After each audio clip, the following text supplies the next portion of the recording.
मोठी बातमी पाहूयात।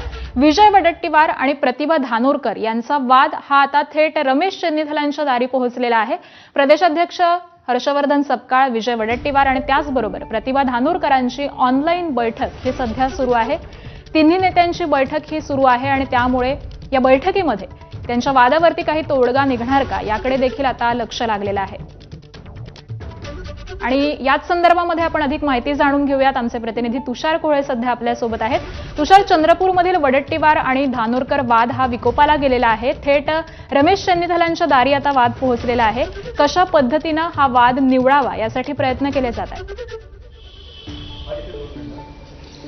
निश्चित जर का आपण बघितलं, सुरुवातीला हा वाद प्रदेशाध्यक्ष हर्षवर्धन सपकाळ यांच्या स्तरावर मिटवण्याचा प्रयत्न झाला आणि प्रदेशाध्यक्ष हर्षवर्धन सपकाळ यांनी मध्यस्थी केलेली होती आणि त्यांनी दिलेल्या सूत्रानुसार कुठेतरी हा गटनेता हा प्रदेशाध्यक्षाचा असणार होता, महापौर हा एका गटाचा आणि स्थायी समिती अध्यक्षपद हे दुसऱ्या गटाला देण्यात येणार होतं। आणि त्यासाठीची मग गटस्थापनेची जी प्रक्रिया करायची होती ती प्रक्रिया काल नागपूरच्या विभागीय आयुक्त कार्यालयामध्ये करण्यासाठी सुरू झाली।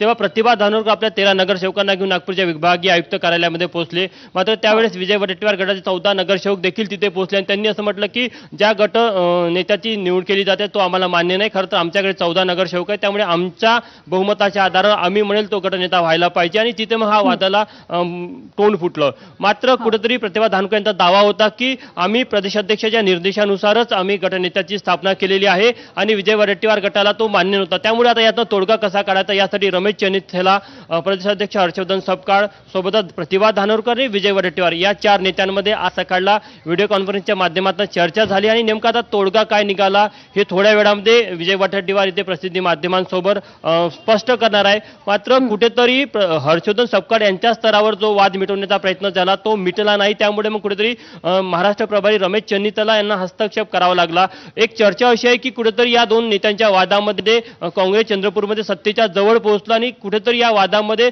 सत्ता दूर तर जाणार नाही ना, त्यामुळे मग वरच्या स्तरावर प्रयत्न केले गेले। प्रतिभा धानोरकर यांनी रमेश चेन्नीथला यांना आधीच तक्रार केली होती की कुठेतरी स्थानिक नेते हे त्यांचं ऐकत नाही आणि कुठेतरी त्यांच्या भूमिकेमुळे कदाचित सत्तेपासून आपण दूर राहू शकतो। यामुळे कुठेतरी रमेश चेन्नीथला यांनी तातडीची आज व्हीसी ठेवली। या व्हीसी मध्ये त्यामुळे या बैठकीमध्ये आता तोडगा निघणार आहे का हे पाहणं अत्यंत महत्त्वाचं ठरणार आहे। या सगळ्या संदर्भातले अपडेट जाणून घेऊ। तुर्तास धन्यवाद तुषार या सविस्तर माहितीसाठी।